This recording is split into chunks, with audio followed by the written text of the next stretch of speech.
November 1992 Senior First Paper Start. Mr. Chairman, I have great pleasure in offering a few remarks on the working of the Electricity Board. I am going to congratulate the board on their achievements which are there for the whole world to see. I do not see any reason why anybody should find fault with them for not having made use of the resources available. On the other hand, we are able to see that we stand first in the whole country as far as hydroelectric development goes, and as far as the use of electricity for irrigation purposes is concerned, and by way of the total number of consumers, we stand second in the whole country in generation of power. In the circumstances, I thought that everybody would be glad to congratulate the Electricity Board. These are days of revolution. We have heard of the Green Revolution in the field of agriculture. I think that we may call this the White Revolution in the field of electricity, where darkness has given place to brightness. I think this must be a revolution by itself. If it has been possible for the Green Revolution to take place, it is on account of the electricity revolution, because the expansion of power has been greatly responsible for the lift irrigation in villages. At present, I cannot think of life without electricity. We should understand that it is not merely the luxury of the rich, but the necessity of every citizen. How can there be any life without electric light or fan for even middle class people?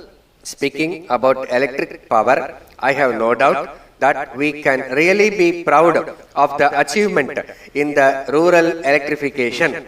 We are aware that we are committed to the ideal of seeing to it that villages enjoy all the facilities that towns enjoy.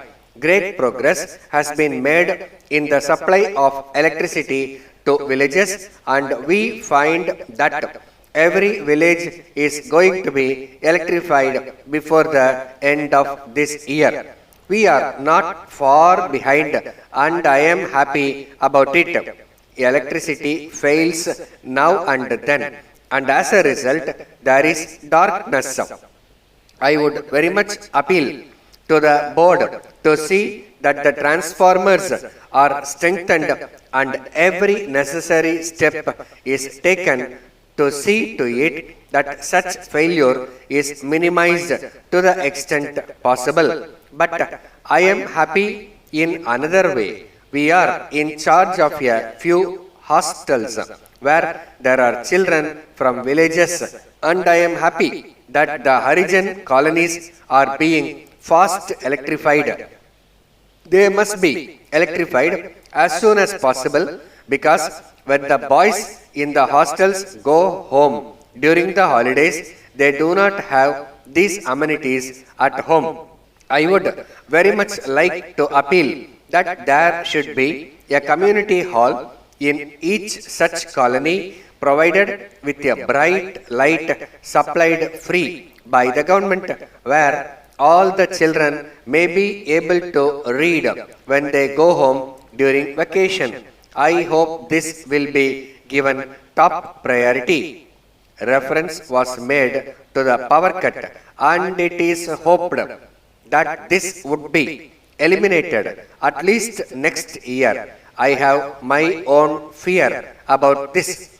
I am afraid whether the vagaries of the monsoon have been taken into account when we say that by next year we will be able to achieve this.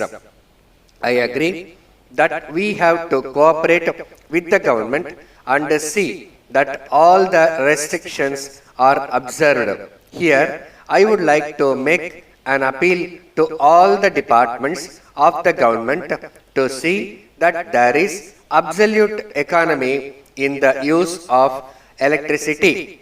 Letter dated 20th April 1990 from Ajanta Cycle Manufacturers Limited, Calcutta to Messrs. Nayak Trading Company, Bombay.